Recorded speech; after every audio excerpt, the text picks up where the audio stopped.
Alors j'ai deux rôles au sein d'Imadis Group. Le premier, c'est d'être radiologue, d'interpréter des examens. Donc moi je suis radiopédiatre de formation, ce qui veut dire que je vais pouvoir apporter cette expertise de radiopédiatrie pendant les activités de garde et également dans les activités de programmées. Je vais aussi beaucoup apprendre puisque je fais de la radiologie d'urgence adulte quand je suis radiologue à Imadis, et donc ça va me permettre de progresser aussi au quotidien. Et puis mon deuxième rôle au sein d'Imadis, c'est un rôle plus managérial puisque je suis responsable de la coordination du réseau, donc directrice médicale de ce réseau Imadis. Et donc ça consiste à accompagner les nouvelles équipes de radiologues qui vont nous solliciter pour monter des centres Imadis, puis les accompagner dans leur montée en puissance et enfin être à leur côté pour la phase de consolidation de ces centres Imadis.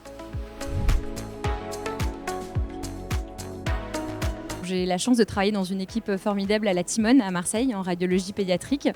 Et donc j'ai le soutien de cette équipe pour développer deux activités principales. La première, c'est la radiologie interventionnelle pédiatrique, qui est vraiment mon domaine de cœur et d'expertise aujourd'hui. Et puis le deuxième domaine que j'affectionne particulièrement, c'est tout ce qui touche à l'universitaire. Donc ça va être accompagner des internes dans leur thèse, participer à des travaux de recherche et pouvoir parler en congrès, donc que ce soit en France ou à l'étranger.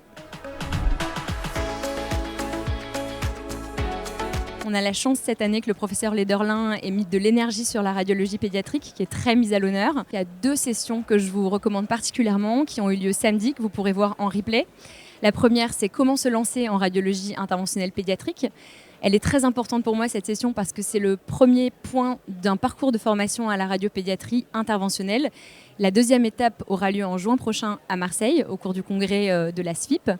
Et puis la deuxième session qui est importante, c'est les regards croisés entre les radiologues interventionnels adultes et les radiologues interventionnels pédiatriques, puisqu'on se rend compte que finalement, devant les mêmes images, en fonction du monde duquel on vient, on ne va pas avoir la même approche. Et donc j'encourage tous les radiologues interventionnels adultes à aller regarder cette session qui sera passionnante.